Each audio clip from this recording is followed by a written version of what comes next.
Court is now in session.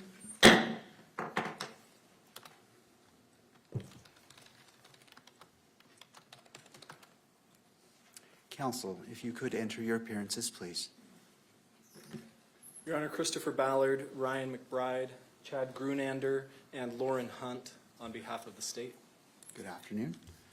Good afternoon, Your Honor. Kathy Nestor, excuse me, Richard Novak, Stacy Visser on behalf of Mr. Robinson. Good afternoon. Good afternoon, Your Honor. Jeff Hunt and David Ryman appearing on behalf of the media interveners that are identified in our motion papers. Good afternoon. Michael Judd, Your Honor, Parsons, Bailey, and Latimer, on behalf of another set of media interveners also identified in the briefs. Good afternoon, and I recognize Mr. Robinson in the courtroom as well. Good afternoon. And for the benefit of the record, calling case 251-403-576, State of Utah versus Tyler James Robinson.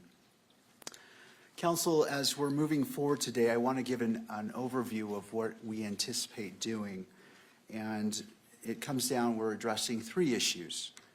The first is the October 14th, 2025 audio recording of the closed hearing and the October 24th, 2025 transcript of that hearing.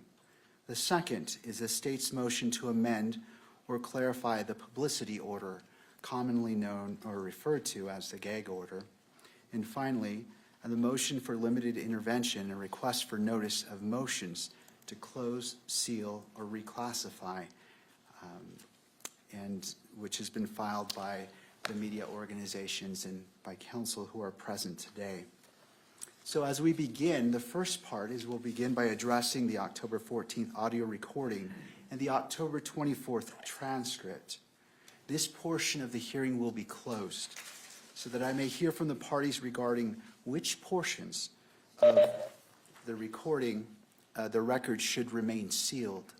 All members of the public and the press will be excused, and the hearing will not be broadcast.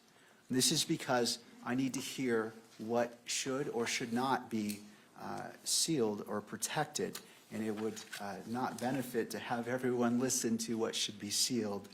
And so after I've heard argument, we will invite all parties or the public and the media to come back in, and the hearing will resume transmission.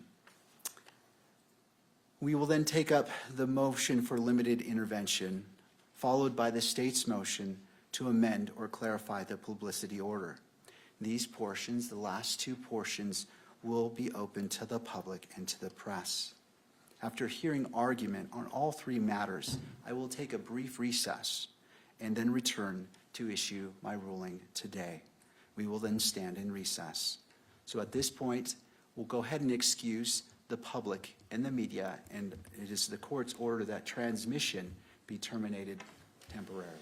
Your Honor, we have one request with respect to the closed hearing. May I be heard on that? Yes, counsel. Thank you. Richard Novak for Mr. Robinson. Mr. Robinson has some immediate family members who are present, his father, his mother, and his brother, and we would ask the court to permit them to remain in the courtroom during the closed portion of the hearing. To the state.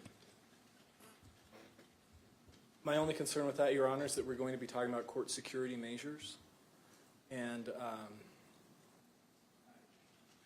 I don't know that we'll have to go into a lot of detail about that, but I do have concerns about those issues being discussed in public.